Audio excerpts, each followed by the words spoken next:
నమస్తే, welcome to our voice. నేను journalist నవత. చాలాసార్లు నేను చెప్తూనే ఉంటాను, ఖచ్చితంగా కూడా విడిపోతే పడిపోతాం, కలిసుంటే నిల్చుంటామని. భారతదేశాన్ని అనేక ముక్కలుగా చేయడానికి అనేక మంది ప్రయత్నం చేస్తున్నారు. ముఖ్యంగా తెలంగాణలో మార్వాడి గో బ్యాక్ ఆ నినాదం చేసే వాళ్ళందరినీ ఒకటే ప్రశ్న, ఈరోజు మార్వాడీలే వ్యాపారం చేయాలా, లేకపోతే మార్వాడి కల్చర్ ఇక్కడ ఎందుకు వస్తోంది, లేకపోతే దీని గురించి మాట్లాడగానే మీరు అసలు తెలంగాణ వాళ్ళేనా, లేకపోతే ఇంకా ఇంకా ఇంకా ఇంకా తప్పుడుగా చాలామంది మాట్లాడుతున్నారు. ఒక విషయం చాలా క్లారిటీగా చెప్తున్నాం, జాతీయవాదాన్ని మాట్లాడే వాళ్ళకు కులాలు కనిపించవు, జాతీయవాదం గురించి మాట్లాడే వాళ్ళకు భాష కనిపించదు, ప్రాంతం కనిపించదు, చేస్తున్న తప్పు మాత్రమే కనిపిస్తుంది, తప్పును మాత్రమే ప్రశ్నించాలి అనిపిస్తుంది. ఈరోజు మార్వాడి గోబ్యాక్ అంటూ నినాదాలు చేస్తూ రాస్తున్న కళాలు, మాట్లాడుతున్న గొంతుకలు, పహల్గామాలో ప్యాంటు విప్పి చూసి నీ మతం ఏంటి, కల్మా చదవడం వచ్చా రాదా అని అడిగినప్పుడు ఎందుకు పెకల్లేదు, ఎందుకు రాయలేకపోయాయి? ఎందుకంటే ఆడక్కడుంది ఓ హిందువు కాదు, అంటే అక్కడ ఉంది ఒక మార్వాడియో, లేకపోతే అక్కడ ఉంది ఒక రెడ్డో, ఒక కోమట్లో, ఇంకొకళ్ళు అయితే ఖచ్చితంగా ఈ కళాలు కదిలేవి, గొంతుకలు పెకిలేవి. కానీ అక్కడుంది మార్వాడోడో మరొకడో కాదు, చనిపోయింది హిందువు, చంపేసింది ఎవరు అనేది నేను చెప్పాల్సిన అవసరం లేదు. ఇక లుంబిని గోకుల్ చాట్లో బాంబులు పేలినప్పుడు ఎంతమంది మాట్లాడారు? ఎందుకంటే అక్కడ బలైపోయింది ఎవరు, దాన్ని చేసింది ఇంకెవరు?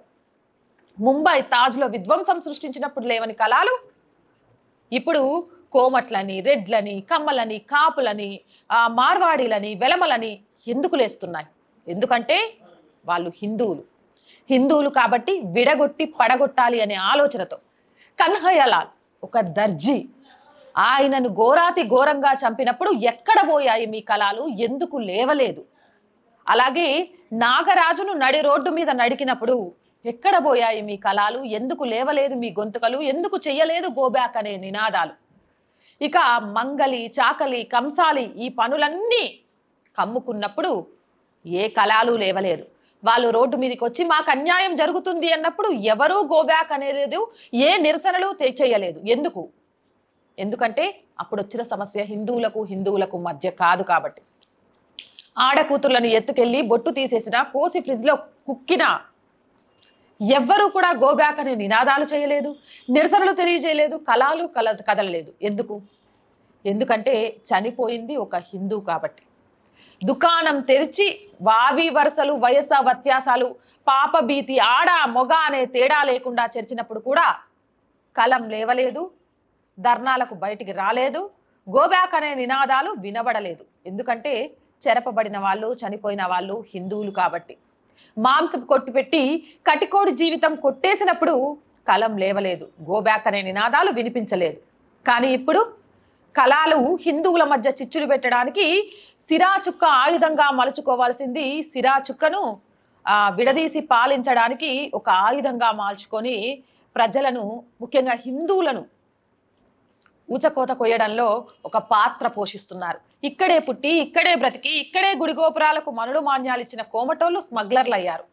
ఆ కోమట ఆయన కూతుర్ని మతం మార్చి ఆ కుటుంబం మొత్తం చచ్చేదాకా ఆ కలమే కత్తయింది, ఆ కలమే నిప్పయింది.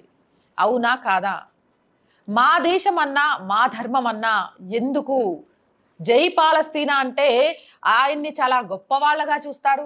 పాలస్తీనా కోసం, గాజా కోసం ఇక్కడ స్కూల్ పిల్లలతో ధర్నాలు చేపిస్తారు, ర్యాలీలు చేపిస్తారు. అది తప్పు అని ఒక కలం లేవలేదు, ఒక గొంతుక రాలేదు. అక్రమంగా తెలంగాణలోకి ప్రవేశించిన రోహింగ్యాలు, అక్రమ వలసదారులు తెలంగాణలో అనేక తప్పుదారులకు కారణమవుతుంటే, అనేక సంఘటనలకు కారణమవుతుంటే ఒక్క కలం కదలలేదు, ఒక్క నిరసన రాలేదు. అసలు ఎందుకు?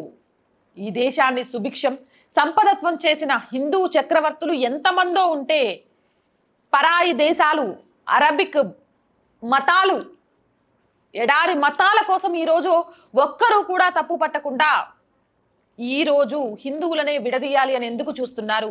ఈ దేశంలో పుట్టిన ప్రతి ఒక్కరికి ఈ దేశ సంపద మీద, ఈ దేశంలో ఎక్కడైనా బ్రతకడానికి, ఈ దేశంలో ఎక్కడైనా ఉండడానికి పూర్తి అర్హత ఉంది. పరాయి దేశాల నుంచి తప్పుడు మార్గం ద్వారా ఇక్కడికి వస్తున్న వాళ్ళని అక్కడ దాకెందుకు? నిన్నగాక మొన్న తెలంగాణలో పాకిస్తానోడు పెళ్లి చేసుకొని పాకిస్తాన్ నుంచుకొని ఇక్కడ బ్యాంకు రుణాలు పొంది ఇక్కడ అన్ని రప్పించుకున్నాడని మీడియా ముఖంగా బయటకు వస్తే గో బ్యాక్ వలసదారులు, గో బ్యాక్ రోహింగ్యాలు అని ఎందుకు మీరు నినాదం చేయలేకపోయారు? ఎవరు ఎక్కడికి గో బ్యాక్? ఏ కంచెకు చెందినవాడవై ఇలాంటివన్నీ మాట్లాడుతున్నాడు? ఆలోచించాలి. ఏ దోపిడి పల్లి కోసం ఇవన్నీ చేస్తున్నారు అనేది ఒక్కసారి ఆలోచించాలి. కలం అంటే సరస్వతి అమ్మవారి ఆయుధం, దాన్ని సరిగ్గా వాడాలి, లేకపోతే గుండెల్లో ఉల్టా గుచ్చుకొని చస్తారు అనే విషయాల్ని తెలుసుకోవాలి. పరాయి దేశాలలో అక్రమంగా ఇక్కడికి వస్తున్న వాళ్ళ మీద మాట్లాడలేని మీ కళాలు హిందువుల మధ్య చిచ్చులు పెట్టడానికి చేస్తున్న ప్రయత్నాలను ఏదో ఒక రోజు బట్టబయలు చేసి సమాజంలో తలెత్తుకోలేకుండా చేస్తాయనే విషయాన్ని గుర్తుపెట్టుకోవాలి. చాలా క్లియర్గా చెప్తున్నాను. దక్షిణ ఉత్తర పదం, దీనికి సంబంధించి కూడా మన దాంట్లో ఒక వీడియో వస్తుంది, మీరు మిస్ అవ్వకుండా చూడండి. ఒక పకడ్బందీ ప్లాన్ ప్రకారమే ఇవన్నీ లేపుతున్నారు. ఒక షాప్కి వెళ్ళిన అమ్మాయి ఆ షాప్లో ఉన్న వ్యక్తితో గొడవ పడితే గతంలో ఎప్పుడైనా కులాలను తీసుకొచ్చారా? పలానా కులానికి మధ్య గొడవ జరిగిందంటారా? ఆ షాప్లో కొన్న వస్తువులు బాలేవు కాబట్టి ఆ షాప్ ఓడితో గొడవ అయిందని చెప్తారా? ఎందుకు ఇప్పుడు కులాన్ని తీసుకొస్తున్నారు? కులాల కుంపటి, మతాల మంటలతో భరతమాత కన్నీరు పెట్టుకోవడానికి ఎందుకు కారణమవుతున్నారు? ఒక్కసారి ఆలోచించండి. ఆలోచించకుంటే ఖచ్చితంగా నష్టపోయేది ఎవరో కాదు, మనమే. ఆ విషయాన్ని గ్రహించండి. ఈ భారతదేశంలో పుట్టిన ప్రతి కల్చర్ని మనం స్వాగతించాలి, ప్రతి వ్యక్తులను మనం గౌరవించాలి. అది ఎప్పటి వరకు? వాళ్ళు ఈ దేశానికి ప్రమాదం కానంత వరకు, వాళ్ళు నీ ఉనికికి ప్రమాదం కానంత వరకు. అది ప్రమాదంగా మారినప్పుడు చట్ట ప్రకారం ఎదుర్కొంటూ ఈ నిరసనలు తెలియజేయాలే తప్ప మనలో మనం చిచ్చు పెట్టుకొని మూడో వాడికి తేలికవ్వడం కోసం కాదు. మీ అందరికీ తెలుసో లేదో, కట్టెల మోపు గట్టిగా ఉంటే దానిని విరగ్గొట్టడం కష్టము అని 82% ఉన్న హిందువులను ఒక్కసారిగా పడగొట్టడం సాధ్యం కాదని ఒక్కొక్క కర్రగా కులాలుగా విభజించి ఆ కులాల కుంపటిని పెట్టి ఒక్కొక్క దాన్ని విరగ్గొట్టే ప్రయత్నం చేస్తున్నారు. వారికి పోస్ట్ చేశాడు జూన్ 6 జూలై 22. అంటే మొన్న జరిగిన గొడవకు ముందే శాంసంగ్కి ఎలా తెలిసింది మార్వాడి గోబ్యాక్ అంటారని తెలుసుకొని దాన్ని అమలు చెయ్యాలనే ఉద్దేశంతోనేనా? గత కొన్ని రోజుల ముందే మార్వాడీలకు సంబంధించి పాట వచ్చింది. అంటే విడగొట్టాలి అనే ఒక ఆలోచన చేసి ఆ ఆలోచనకు అనుగుణంగా ఆచరిస్తూ వచ్చారు అనేది తెలంగాణ ప్రజలు చాలా క్లియర్గా తెలుసుకోవాలి. దయచేసి విడిపోయి మనలో మనమే కలబడి శత్రువుకి చులకనగా మారి రాష్ట్ర గౌరవాన్ని, దేశ గౌరవాన్ని తలదించుకునేలాగా చేసి దానికి మూల్యం చెల్లించుకునే రోజు తీసుకురావద్దు. అందుకే ఈ వీడియో చేయడం జరిగింది.